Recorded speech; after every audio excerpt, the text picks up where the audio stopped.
Sa nakaraang episode ay sinilayan natin ang ganda ng Sabang Beach at ang kultura ng mga nakatira doon. Pinuntahan natin ang tagpuan ng ilog at ng dagat. Inakyat natin ang lumang lighthouse ng Barangay Sabang. At sinilip din natin ang maliit na bahagi ng Sitio Digisit para sana akyatin ang bundok kung nasaan ang Baler Lighthouse pero nabigo tayo.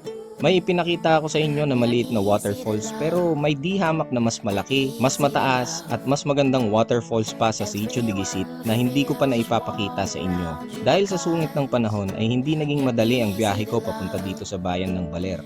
Kaya sulitin natin to. Tara! Maulan. Pero medyo tumila naman. Ambon na lang. So ang gagawin ko, magkakape na lang ako. Enjoyin ko na lang yung lamig ng panahon. Babalik ako sa Sabang Beach. Siguro sa Cafe Cabana ako pupunta. Dahil gusto kong sulitin yung lamig ng panahon, malamig din na salted caramel ang binili ko. Susulitin nga yung lamig eh. Huwag tayong magkape ng mainit. Tapos na ako magkape ng malamig. Kung mapapansin nyo, naaarawan ako. Medyo gumanda yung panahon. Natutokso nga akong gumala. Kaya lang, kung makikita nyo, ayan sa likod ko. Grabe yung dilim. And more likely, uulan yan. Tapos papunta dito. Actually, kung makikita mo, parang sinuklay na siya pababa. So, ibig sabihin, pumapatak na yung ulan. Papunta dito yan, malamang. So, kung gagala ako sa malayo, baka abutan ako ng ulan. Dadaanan ko muna yung hanging bridge. Bago makarating sa hanging bridge, ay napansin ko ang mga kakaibang pananim sa gilid ng daan na nakababad sa tubig. Ang tawag daw nila sa punong to ay sasa, at ang tawag naman nila sa bunga niya ay pungo. Ito ba yung tinatawag na pungo? Opo, pungo. Nipa? Yes po. Akala ko sasa. Nipa palm o mangrove palm pala to sa English. Baka maano mo yung kamay mo ha? Di po, sanay na po ako. May sabaw yan? Opo, malauhog po ang tawag nila po. Malauhog. Opo, ang laman. Walang laman yan. Opo. Kaya, nasabaw din. So kapanahunan niya ba ngayon? Hello guys! Kapanahunan niya ngayon? Ano po, araw-araw lang po nakatubo yung mga ganito. Araw-araw din may namumunga. Opo, minsan ganun lang din. Yun, tikman ko nga. Sandali. Paano yung kukunin ko lang? Kamay lang po. Sandali. Sarili niyo po. Yun. So tignan natin, 5 piso isang bunga. Taki! Limpot-limpot ka pa dyan. Masarap siya. Hindi siya masyadong savory. Pero parang rich siya sa tubig. Gay-gaya! Gay-gaya! Hindi siya malapot. Yung texture niya parang malauhog na laman ng buko. Kaya masarap. Itong Zabali Hanging Bridge ay may taas na humigit kumulang 15 feet mula sa ilog. Natansya ko ay may lapad na 100 to 150 meters. So, yung nakikita nyo tulay doon, nandun tayo sa ilalim doon kahapon, naalala nyo, nung pinakilala tayo ni Kuya RJ sa mga lokal. Yun, so bali yun yung dugtungan ng tong ilog na to, tsaka yung dagat. Ang lapad nitong ilog na to. Tapos doon sa bandaron, may isa pang ilog na galing dito. Pag ganun, nagmamerge sila dun sa may dagat. Nagka-high tide, kaya medyo nagpo-push back yung tubig pabalik. Pag nag-low tide, yung tubig malinaw, makikita mo pa ganun na naman. Dito nga pala sa bungad ng Hanging Bridge ay may mga bilihan ng souvenirs at pasalubong. Siyempre, namili na rin ako ng pasalubong kasi sasabihin na naman ng nanay ko pag uwi ko, sumangpot kayo nga ima-ima.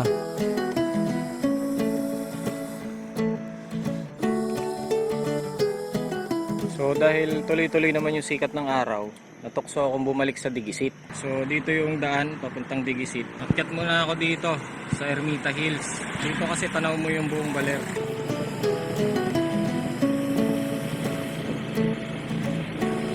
So nandito tayo sa isang parte ng Ermita Hill. May view deck dito. Tapos dito sa likod ko may mas mataas pang view deck. Pupuntahan natin mamaya. Pakita ko sa inyo yung view dito. Ganda ng view dito, solid. The best talaga pumunta dito sa Baler pag pag may sarili kang sasakyan. Actually lahat ng mga nilibot nating lugar mula kahapon. Kung may sarili kayong motor o kotse, kaya nyo libutin yon sa loob lang ng maghapon. Ako kasi ayoko lang talaga nung nagmamadali. Parang gusto ko bawat lugar na pupuntahan ko na-enjoy ko. Ganda talaga dito. Alam nyo kung nagmo-move on kayo, punta kayo ng Baler. Yun yung kasiguran. Tapos dyan makikita mo yung dinityawan, dipakulaw. Natatanaw mo dito yung kabuuan ng baler tsaka yung mga bundok sa palibot niya. Itong tulay na to, ito yung kahapon. Yung pinuntahan natin, yung dugtungan ng ilog at tsaka ng dagat. Tapos, dun sa banda pa ron, yung hanging bridge na pinuntahan naman natin kanina. So dito, Sabang, doon, Barangay Zambali. Itong view deck kung nasan tayo ngayon, tong Ermita Hill, sakop din ng Barangay Zambali. So puntahan naman natin yung isa pang view deck. Medyo matubig yung daan. Nag-uulan kasi dito. Ayan, dito tayo dumaan. Yun oh. Oops, tulas yung tiles. Okay. Ito yung medyo mas mataas na view deck. Yun, dun yung kasiguran. Mula dito siguro mga 4 to 5 hours pa yan kung chill ride ka lang. Yan. Yung nakikita nyo yun, dun tayo dediretso.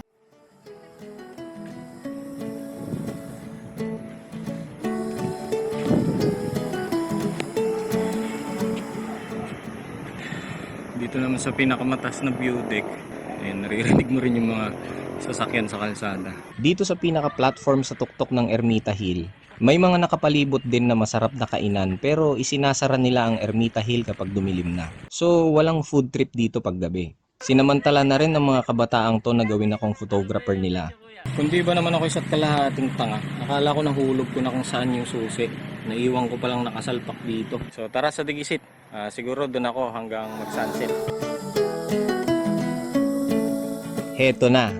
Binalikan na natin ang paborito kong lugar sa Baler, ang Sitio Digisit. Sa mga susunod na episodes ay ipapakita ko sa inyo ang tunay na ganda ng lugar na to at maiintindihan nyo kung bakit ko siya paborito. Salamat sa panonood at kita-kits tayo sa mga susunod na episodes. You're easy to love. You're easy to love. Everyone feels warm around you because you're easy to love. You're easy to love. If you were ice cream, I'd scoop you up, and that's all.